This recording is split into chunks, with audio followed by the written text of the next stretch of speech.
Magandang araw mga bata! Para sa ating unang araw, mga institusyong bumubuo sa aking komunidad. Hulaan mo kung saan ito.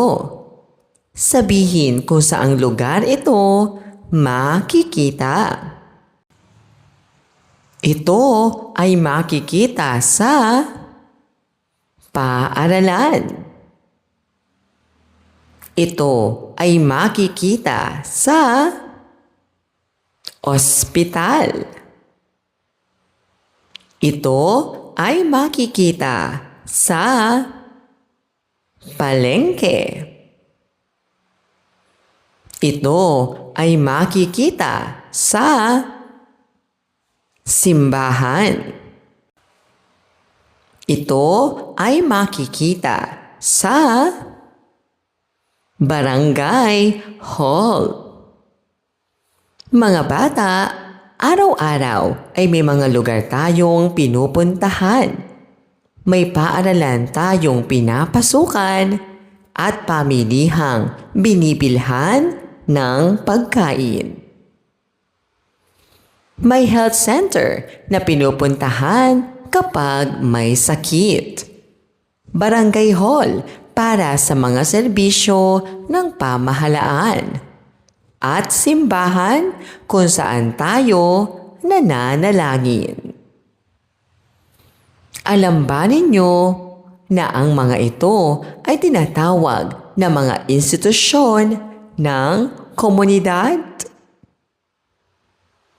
Ngayong araw ay aalamin natin kung ano-ano ang mga institusyong ito at bakit mahalaga ang bawat isa.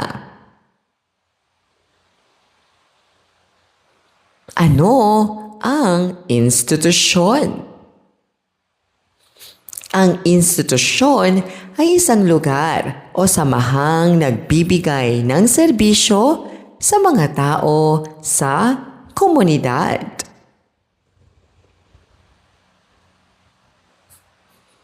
Maraming institusyon ang tumutulong upang maging maayos ang pamumuhay ng bawat mamamayan.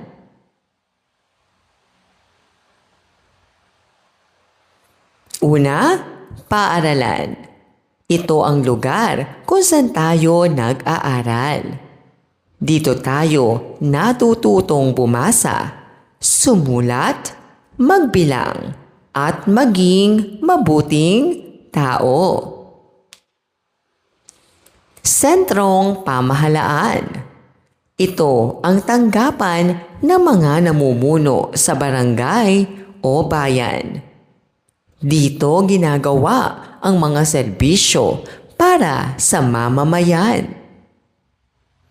Sentrong pangkalusugan. Ito ang lugar na pinupuntahan kapag tayo ay may sakit. Nagbibigay sila ng bakuna, gamot, at check-up. Pamilihan. Ito ang lugar kung saan bumibili ang mga tao ng gulay, isda, karne, prutas, at bigas. Simbahan, moske at iba pang lugar sambahan. Ito ang lugar kung saan nananalangin ang mga tao. Iba-iba ang relihiyon ng mga tao, kaya iba-iba rin ang kanilang lugar sambahan. Basahin natin ang lakbay ni Ben sa kanilang komunidad. Isang Sabado ng umaga, isinama ni Nanay si Ben sa iba't ibang lugar sa kanilang komunidad.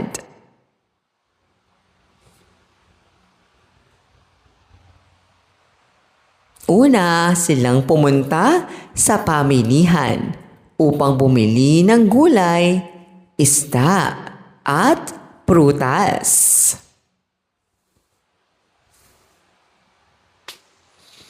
Pagkatapos ay dumaan sila sa health center dahil magpapabakuna ang bunsong kapatid ni Ben.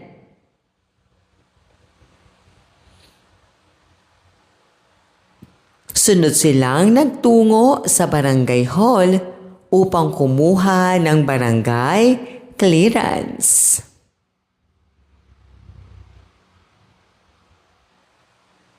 Bago umuwi ay dumaan sila sa simbahan upang manalangin at magpasalamat.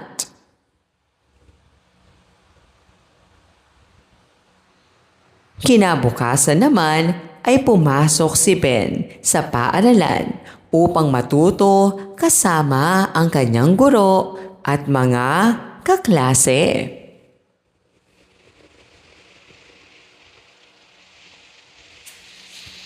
Napagtanto ni Ben na mahalaga ang bawat institusyon dahil tumutulong ang mga ito sa lahat ng tao sa kanilang komunidad.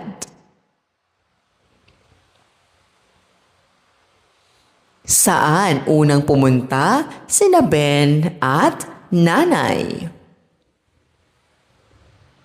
Bakit sila pumunta sa health center? Ano ang kinuha nila sa barangay hall? Saan sila nanalangin? Bakit mahalaga ang mga institusyon sa komunidad? Piliin ang tamang institusyon. Tukuyin ang tamang lugar. Dito bumibili ng gulay at isda. Dito nag-aaral ang mga bata. Dito kumukuha ng barangay clearance. Dito nagpapagamot kapag may sakit. Dito nananalangin ang mga tao. Ang mga institusyon tulad ng paaralan, sentrong pamahalaan, sentrong pangkalusugan, pamilihan at simbahan o moske ay mahalagang bahagi ng komunidad. Dahil nagbibigay ang mga ito ng iba't ibang serbisyo upang maging maayos, ligtas at masagana ang pamumuhay ng mga mamamayan. Gawin natin. Piliin ang tamang sagot. Saan pumapasok ang mga bata upang matuto? Saan nagpapagamot ang may sakit? Saan bumibili ng pagkain? Saan kumukuha ng barangay clearance? Saan nananalangin ang mga tao? Gawin natin. Iguhit ang paborito kong lugar sa komunidad. Ikalawang araw. Mga gampanin ng mga institusyon sa komunidad. Tayo ay magbalik-aral. Ano ang komunidad? Ano-anong institusyon ang matatagpuan sa ating komunidad? Ano ang kahalagahan ng mga institusyong ito?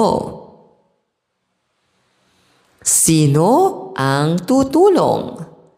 Sabihin kung anong institusyon ang dapat lapitan. Gusto mong matutong pumasa. May mataas kang lagnat. May problema sa kalinisan ng inyong barangay. Mga bata, isipin ninyo kung wala tayong paaralan. Paano tayo matututong bumasa at sumulat? Paano naman kung walang ospital? Sino ang mag-aalaga sa atin kapag tayo ay may sakit?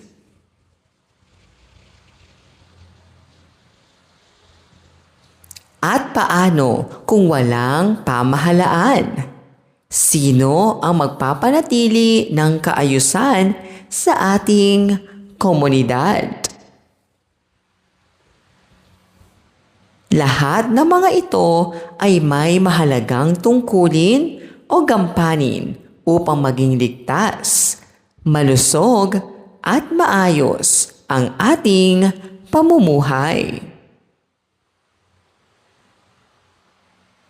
Ano ang gampanin? Ang gampanin ay tumutukoy sa tungkulin o responsibilidad na ginagawa ng isang tao o institusyon. Ang bawat institusyon ay may sariling gampanin upang matulungan ang mga tao sa komunidad.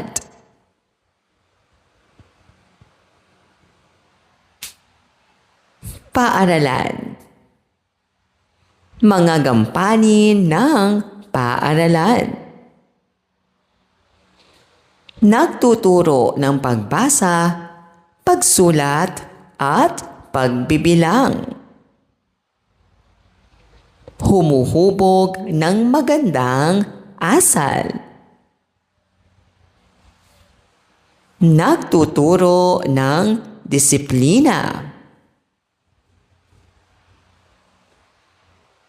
Inihahanda ang mga bata sa kanilang kinabukasan. Nagbibigay ng ligtas na lugar para sa pagkatuto. Ospital. Mga gampanin ng ospital. Nagbibigay ng check-up. Nagbibigay ng gamot. Gumagamot sa may sakit. Nagbibigay ng bakuna. Nangangalaga sa kalusugan ng tao. Pamahalaan. Mga gampanin ng pamahalaan. Pinananatili ang kapayapaan. Nagbibigay ng serbisyo sa mamamayan. Gumagawa ng mga batas. Nagpapanatili ng kalinisan. Tumutulong kapag may sakuna. Piliin ang tamang institusyon. Tukuyin ang tamang lugar. Dito nagtuturo ang mga guro. Dito nagpapagamot ang may sakit. Dito gumagawa ng mga patakaran para sa komunidad. Dito natututong bumasa ang mga bata.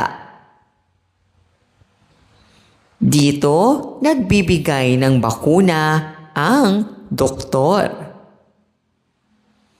Ang paaralan, ospital at pamahalaan ay mahalagang institusyon sa komunidad. Kapag ginagampanan ng bawat institusyon ang kanilang tungkulin at nakikipagtulungan ang mga mamamayan, nagiging ligtas, malinis at maunlad ang komunidad. Gawin natin. Piliin ang tamang sagot.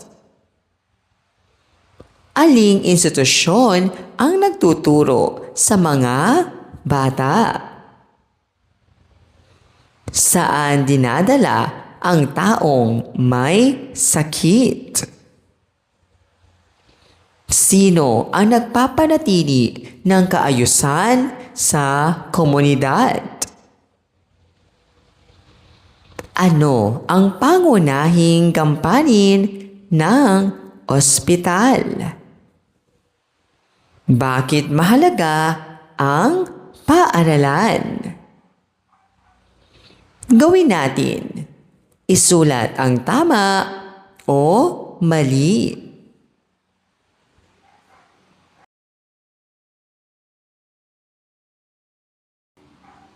Ikatlong araw. Mga gampani ng simbahan at palengke sa komunidad. Saan ako pupunta? Sabihin ang tamang lugar. Bibili si nanay ng gulay para sa hapunan. Nais ng pamilya na magpasalamat sa Diyos. Bibili ng isda at prutas. Makikinig ng misa. Mga bata, tuwing linggo o sa mga espesyal na araw, maraming pamilya ang pumupunta sa simbahan o sa kanilang lugar sambahan upang manalangin at magpasalamat. Kapag naman kailangan ng pagkain sa bahay, saan pumupunta sina nanay at tatay? Ang simbahan at palengke ay parehong mahalagang institusyon sa ating komunidad. Ano ang gampanin? Ang gampanin ay tumutukoy sa tungkulin o mahalagang ginagawa ng isang tao o institusyon. Simbahan. Ang simbahan ay isang lugar kung saan nagtitipon ang mga tao upang manalangin at sumamba sa Diyos.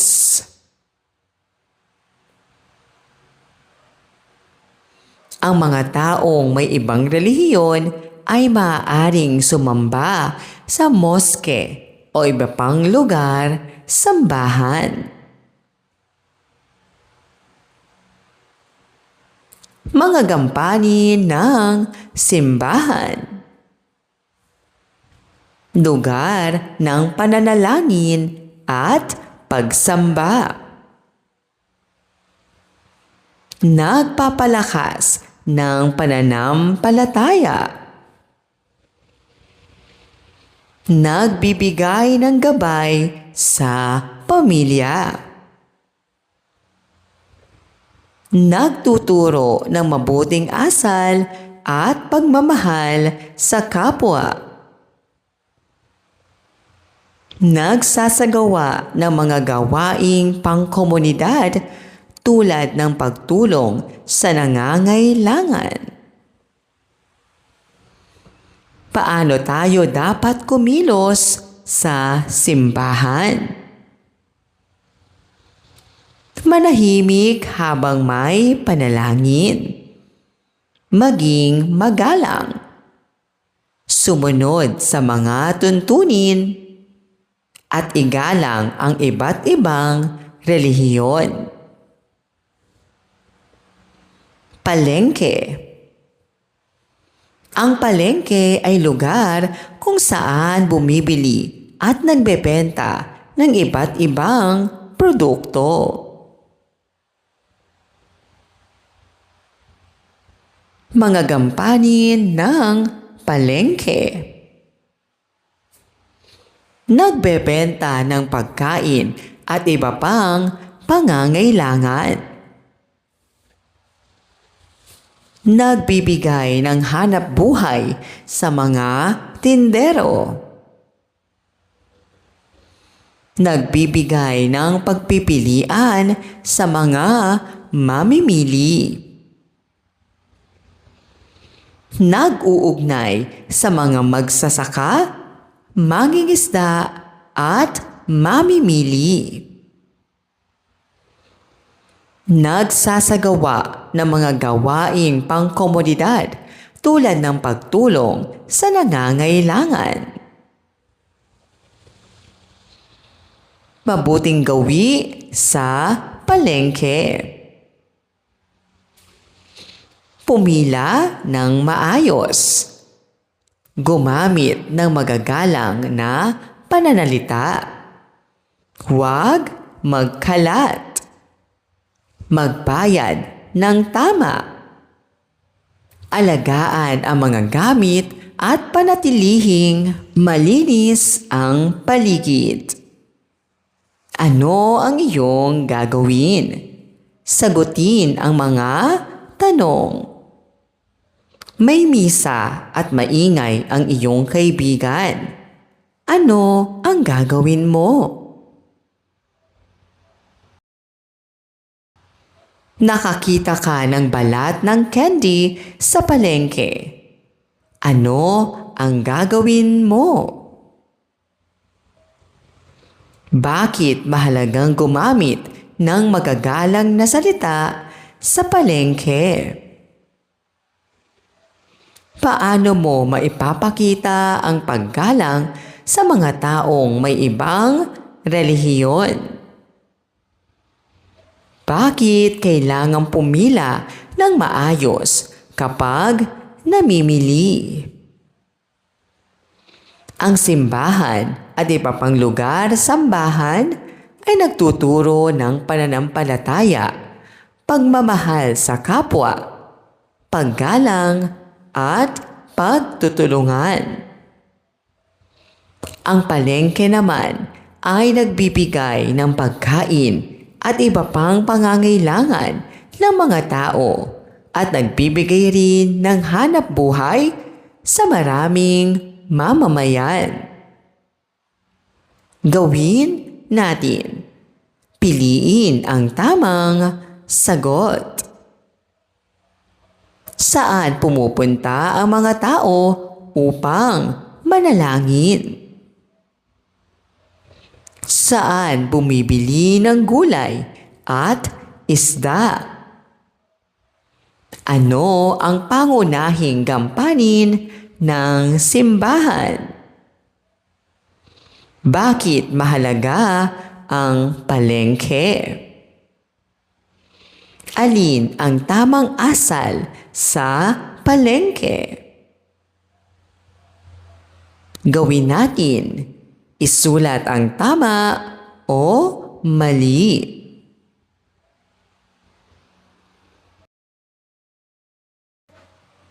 Ika-4 na araw. Pangangalaga sa mga institusyon sa komunidad at pagguhit ng simpleng mapa. Balik-aral. Ano-ano ang mga institusyon sa ating komunidad? Ano ang gampanin ng paaralan? Ano ang gampanin ng ospital? Ano ang gampanin ng simbahan? Ano ang gampanin ng palengke? Tama o hindi? Sabihin ng yes kung tama at no kung hindi.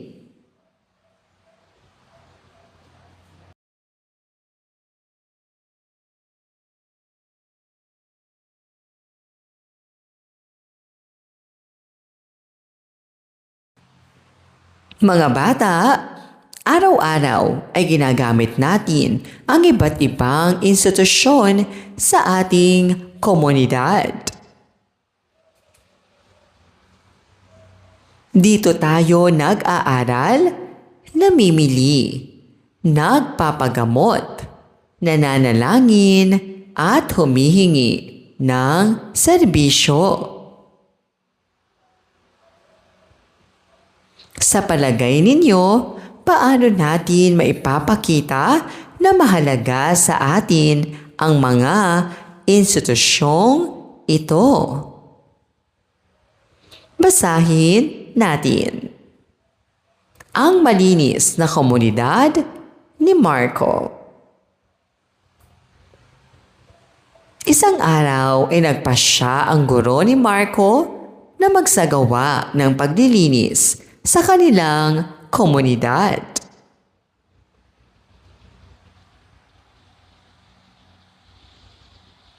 Nagsimula sila sa paaralan, kung saan pinulot nila ang mga kalat at inayos ang mga upuan.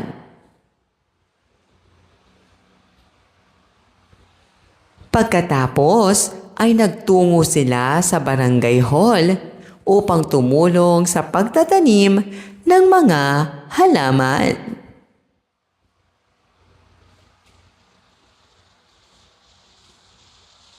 Dumaan din sila sa palengke at itinapon ang mga basura sa tamang basurahan. Bago umuwi ay dumaan sila sa simbahan. Tahimik silang nanalangin at tiniyak na malinis ang paligid.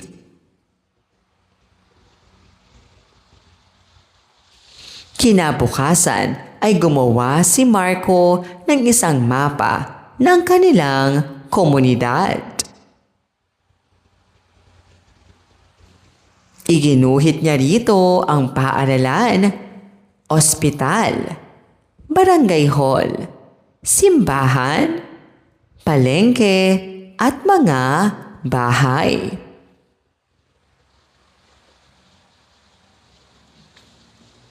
Masaya si Marco dahil alam niyang ang pangangalaga sa mga institusyon ay nagpapaganda at nagpapaligtas sa kanilang komunidad.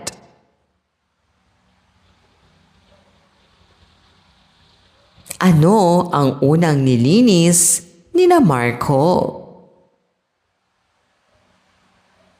Ano ang kanilang ginawa sa barangay hall? Bakit sila dumaan sa palengke? Ano ang ginawa nila sa simbahan? Bakit gumawa ng mapa si Marco? Anong pangangalaga ang kanilang ginawa sa pamayanan? Ano ang pangangalaga? Ang pangangalaga ay ang pag-iingat, pagprotekta at pagpapanatiling malinis at maayos ng isang bagay o lugar. Lahat ng mamamayan ay may tungkuling pangalagaan ang mga institusyon sa komunidad. Piliin ang tamang gawain. Mag-thumbs up kung ang pahayag ay wasto at thumbs down kung hindi. Nagtatapon ng basura sa tamang basurahan. Sumusulat sa dingding ng paaralan. Tahimik na nananalangin sa simbahan. Nagkakalat sa palengke. Inaalagaan ang mga aklat sa paaralan. Ano ang iyong gagawin? Sagutin ang mga tanong. Nakakita ka ng basura sa paaralan.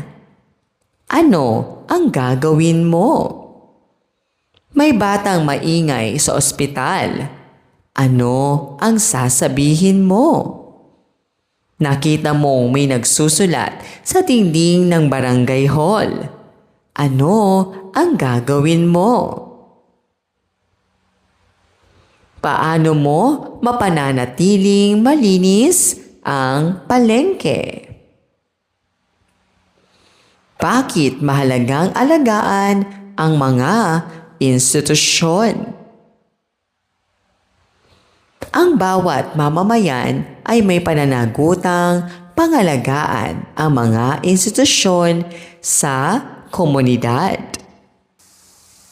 Ang pagtupad sa mga gampaning ito ay nakatutulong upang maging maayos, ligtas, malinis at maunlad ang komunidad.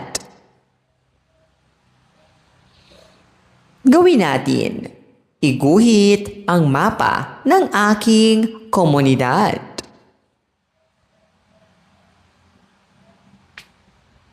Maraming salamat po sa inyong panonood at pakikinig.